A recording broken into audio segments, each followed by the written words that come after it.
ngobrolin apa ini sih? Rame-rame ya? Iya, ini Parsku. Saya lagi pusing masalah IKM ini Parsku. Apalagi semester besok kita sudah melaksanakan IKM di sekolah ini. Ya kan belum semuanya. Bingung dimulai dari mana kita ini? Oh, dimulai dari diri sendiri saja. Yuk, Kita ikut pelatihan aja gimana? ya oke. Ikut sosialisasi IKM yuk. Gas! Siap.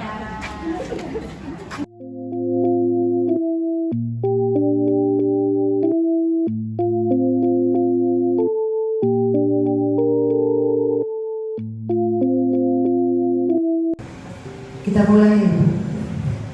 Assalamualaikum warahmatullahi wabarakatuh. Waalaikumsalam warahmatullahi wabarakatuh. Bapak Ibu sekalian, kemarin kita sudah beberapa kali, 2 kali membahas tentang kurikulum merdeka.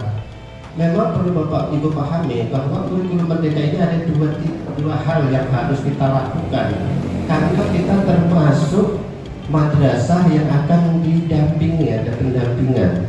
Kalau madrasah yang tidak akan didampingi tetapi diharuskan melaksanakan kurikulum merdeka atau kurikulum ini, itu tidak akan seperti kita. Mereka yang penting melaksanakan, melaporkan ke Kemenak dan melaksanakan itu selesai. Tetapi kita berbeda. Ada 2 hal yang harus kita lakukan. Yang pertama, kita harus mempersiapkan. Kami terutama yang berempat yang ikut pelatihan itu harus mempersiapkan hal-hal yang berkenaan dengan kurikulum merdeka. Dilihat dari struktur, yang pertama struktur kurikulumnya. Di situ ada yang namanya pembelajaran reguler atau rutin, yang sekarang akan kita sebut sebagai intrakurikuler. Dan nanti itu ada juga yang namanya project, itu nanti disebut di kurikuler. Nah, kita di sini yang terpenting adalah yang pertama harus kita ketahui, dimulai dari yang kita kenal. Kalau sekarang kan di istilah kurikulum merdeka itu banyak istilah. Yang pertama ada yang namanya P5 atau project penguatan profil pelajar. Kemudian ya Pancasila. Kemudian ada PPRA, yaitu profil pelajar rahmatan lil alamin. Kemudian kalau tujuan pembelajaran itu adalah deskripsi dari 3 kompetensi tadi: sikap, kognitif, dan keterampilan. Ya. Kemudian kalau ATP itu merupakan rangkaian tujuan pembelajaran yang sudah disusun secara sistematis. Jadi di kurikulum merdeka ini juga ada yang namanya pembelajaran berdiferensiasi.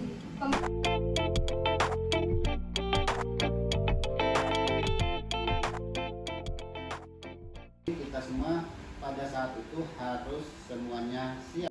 Yang pertama itu pembagian fase. Sudah diketahui bahwa kita berada di fase A dan fase B yang akan melaksanakan IKM. Yang pertama pembelajaran intra itu adalah untuk setiap mata pelajaran itu mengacu pada capaian pembelajaran. Kemudian di sini yang kedua adalah penguatan profil pelajar. Yang kedua itu adalah proyek penguatan profil pelajar Pancasila yang dialokasikan sekitar 20-30% beban belajar per tahun. Assalamualaikum warahmatullahi wabarakatuh.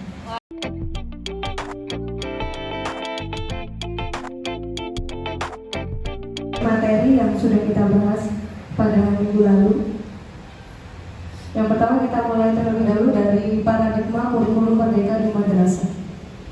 Kurikulum ini juga harus ada 12 kecakapan mendasar yang perlu dikuasai siswa untuk sukses di abad 21. Ada critical thinking, creativity, collaboration, communication, information literasi, media literasi, teknologi literasi, sampai social skills. Struktur kurikulum di sini kemarin sudah kita bahas, kita juga ulas kembali bahwasanya di struktur kurikulum itu ada 2 kegiatan pembelajaran. Yang utama yaitu pembelajaran reguler atau rutin, kemudian yang kedua ada proyek penguatan profil pelajar Pancasila.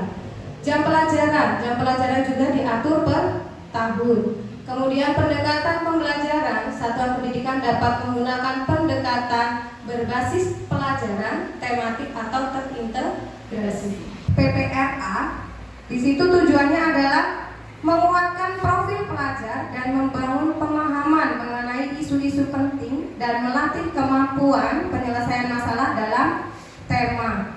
Pada PPRA, profil pelajar rahmatan lil alamin ini ada didasarkan pada 10 nilai. Jadi untuk alokasi proyek penguatan profil pelajar Pancasila, kita ambil 1 JP dari alokasi intrakurikuler. Yang tadinya 5 JP, intranya menjadi 4 JP. P5-nya menjadi 1 JP. Demikian Bapak Ibu yang bisa saya sampaikan. Jika ada yang ingin bertanya, kami persilakan. Izin bertanya untuk Bu Evi. Tadi sudah dijelaskan dalam pembuatan modul, di situ ada beberapa komponen-komponen versi lengkap. Nah, untuk pembuatan modul itu sendiri, baik komponen-komponennya itu harus sama seperti contoh atau bisa dimodifikasi seperti modul lain atau yang penting membuat modul. Terima kasih.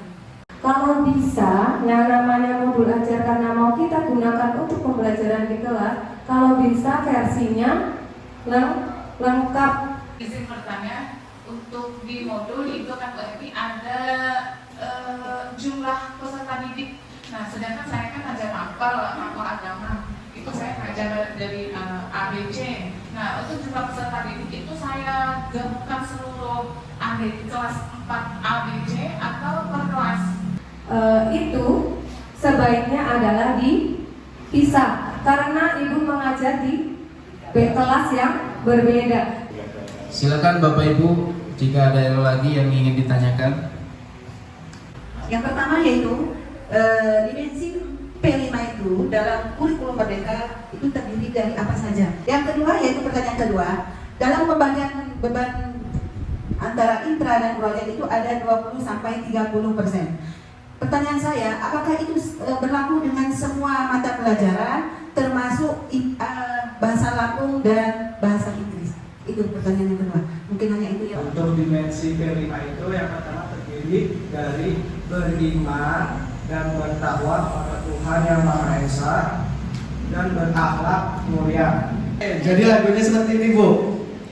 Pelajar Pancasila beriman dan bertakwa pada Tuhan Yang Esa dan berakhlak mulia, berkebinekaan global, gotong royong mandiri, kreatif dan bernalar kritis. Oke, seperti itu. Bagaimana sih cara pembagian dari 20-25%? Nah, di sini ternyata kita lihat yang pertama dari bahasa Indonesia. Bahasa Indonesia kelas 4 itu ada total JP per minggunya adalah 7.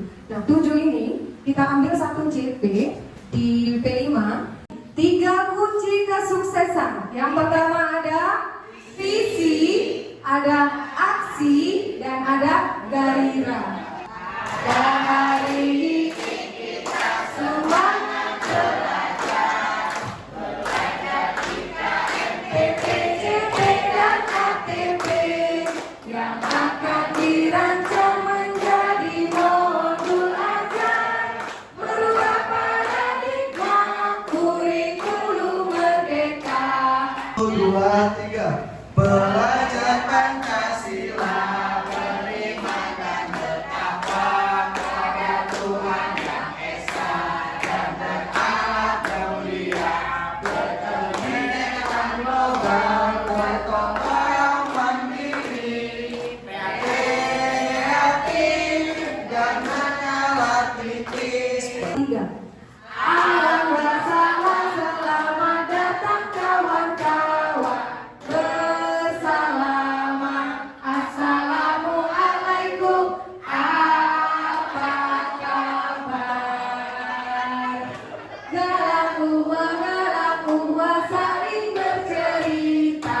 Bersalaman, assalamualaikum, sampai jumpa. Kegiatan pada hari ini kita cukupkan sampai di sini. Saya akhiri. Wassalamualaikum warahmatullahi wabarakatuh.